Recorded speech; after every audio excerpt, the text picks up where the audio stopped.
আজ বানাবো মিষ্টি আলুর দিয়ে একটা রেসিপি, দেখতে থাকুন। এই যে এখানে আলুগুলা ছুলে রেডি করলাম, এখন এটা দিয়ে কুচিয়ে নেব। এই যে কুচানো হয়ে গেল, এই যে সবগুলা কুচিয়ে নিলাম একদম ঝরঝরে।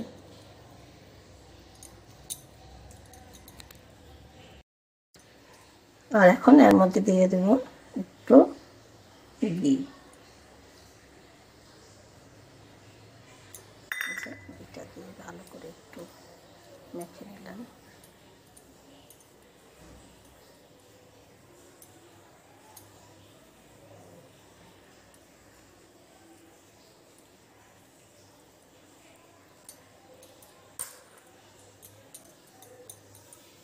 এই যে এখানে বসিয়ে দিলাম দুধ।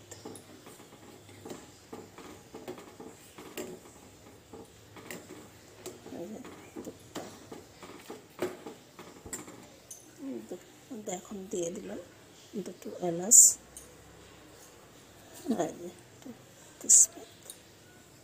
দিয়ে এখন দুধটাকে ফুটতে দেব। ভালো করে ফুটে গরম হয়ে আসুক, তারপর যে দুধটা ফুটে অনেকটা গরম হয়ে আসলো।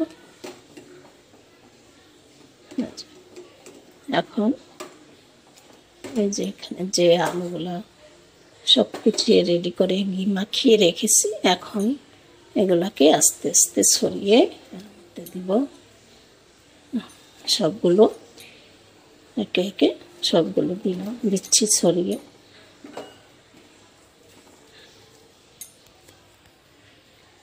এখন আস্তে আস্তে নাড়তে থাকবো। আলুটা যতক্ষণ সিদ্ধ না হচ্ছে এতক্ষণ এটাকে ফোটাবো। দুধটাও ঘন হয়ে আসবে, এটাও ফুটে আসবে।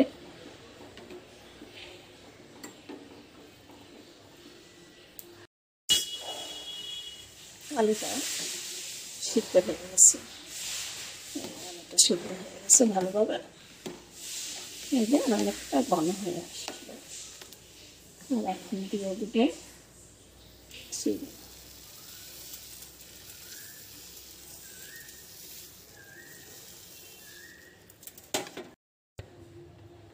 আর এখন দিয়ে দিব হয়ে গেল। এখন দিয়ে দেবো এর মধ্যে কাজু, কিশমিশ, খেজুর, এগুলা ওর মধ্যে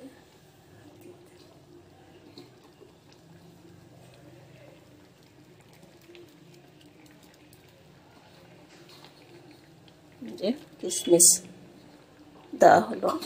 এখন দেব কাজু।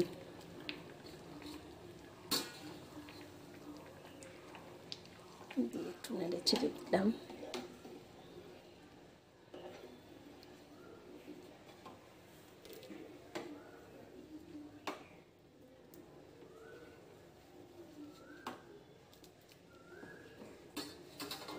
এখন এই যে খেজুরটা ছড়িয়ে দিচ্ছি।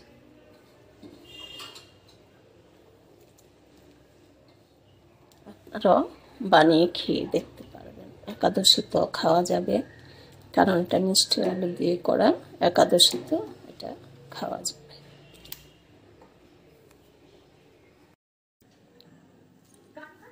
যে মিষ্টি আলুর পায়েস রেডি।